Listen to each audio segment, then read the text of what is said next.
بسم اللہ الرحمن الرحیم. میرے اعلیٰ حضرت سے کسی نے پوچھا تھا کہ حضرت جی بی بی نعت پڑھ سکتی ہے؟ فتاوی رضویہ کی 14ویں جلد. بی بی میلاد پڑھ سکتی ہے؟ میلاد. اعلیٰ حضرت نے فرمایا اگر بی بی میلاد پڑھ رہی ہو، نعت پڑھ رہی ہو اور اس کی آواز غیر محرم کے کانوں تک جا رہی ہو، فرمایا اسے ثواب نہیں ہوگا، اسے حرام کام کرنے کا گناہ دیا جائے گا. بی بی کو منع ہے، وہ نعت کی آواز بھی عورت کا ہی نہیں پڑتا، دین میں تو عورت کی آواز کا بھی پڑتا ہے.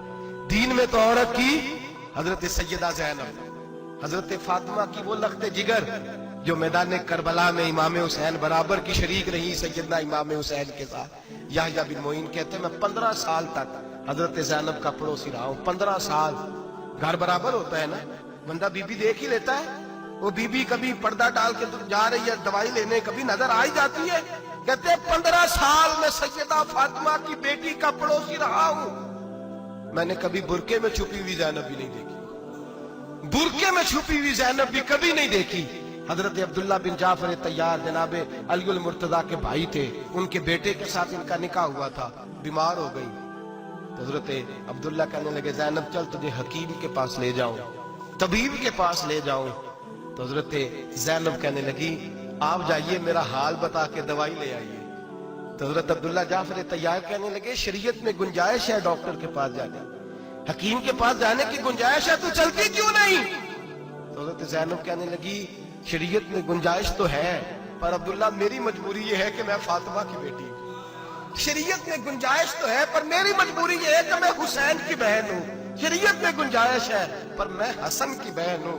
شریعت میں بڑی گنجائش ہے پر لوگ مجھے محمد عربی کی نواسی کہتے ہیں. گنجائش تو ہے پر میں نہیں نہ نکل سکتی، اس لیے کہ جتنا کوئی اپنے آپ کو دین کے قریب جانتا ہے اتنا اس کے پیروں میں شریعت کی زنجیریں زیادہ ہوتی ہیں. تو جناب سیدنا عبداللہ کہنے لگے اگر تو پردہ کر گئی، اگر تو چلی گئی، فرمانے لگے یہ تو اللہ کی مشیت ہے، تو دوائی لا دے تاکہ میں کھا لوں، اور اگر میں چلی گئی تو میں اپنی ماں سے جا کے کہوں گی کہ اماں ساری تکلیفیں میں نے چھاتی پہ برداشت کی ہیں پر میں نے تیرے پردے پر آنچ نہیں آنے دی. میرے بھائی یہ اسوہ نور ہے، یہ اسوہ حسنہ ہے، یہ ہمیں سکھایا جا رہا ہے. میرے حبیب کریم کی بیویوں کا یہ حال تھا. بیویوں کا اپنے گھر کے آنگن میں حضرت عائشہ صدیقہ، حضرت سودا جناب حفصہ اپنے سین میں جب بیٹھتی تھی نا تو دیوار کی طرف منہ کر کے بیٹھتی تھی، دیوار کے ساتھ لگ کے دیوار کی طرف. بیبیاں اپنے گھر کے اندر بھی دیوار کی جانب منہ کر کے بیٹھتی تھی. لوگ پوچھتی، بیبیاں پوچھتی کہ اپنے گھر میں بھی دیوار کو منہ کرنے کا مطلب؟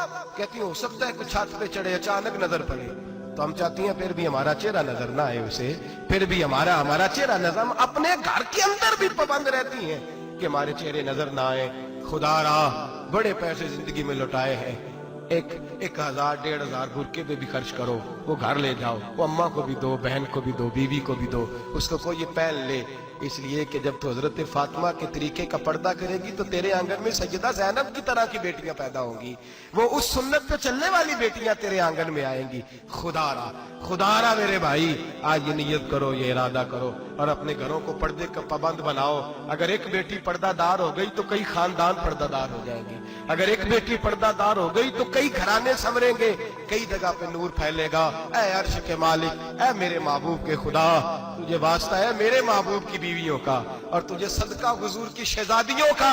اے اللہ اتنا کرم برسا، اتنی رحمت برسا کہ میرے وطن کی بیٹیاں اور میرے وطن کی مائیں بہنیں بچیاں یہ سمجھ جائیں کہ ہماری نجات صرف حضرت فاطمہ کے برقعے میں ہے، حضرت عائشہ کے پردے میں ہے، سیدہ خدیجہ الکبریٰ کے حجاب میں ہے. اللہ کرے یہ سمجھ جائے اور یہ جب بھی سجدہ کریں تجھ سے حیا ہی مانگیں. یہ تجھ سے جب بھی سجدہ کریں یہ تجھ سے اپنے لیے چادر تطہیر اور پردہ تنویر ہی مانگیں. اللہ کرے مجھ بے عمل کی منہ سے نکلے ہوئے لفظ کسی کے دل میں تاثیر بن کے اترے اور پھر دنیا کے اندر یہ رواج عام ہو کہ ہر کوئی پردہ کرے، ہر کوئی با پردہ ہو جائے. اے اللہ تو تاثیر نازل فرما، اے اللہ تو عمل کی دولت نازل فرما، اے اللہ ہماری بیٹیوں کو عزت کی چادر عطا فرما. ہمیشہ مدحت خیر الانام میں گزرے.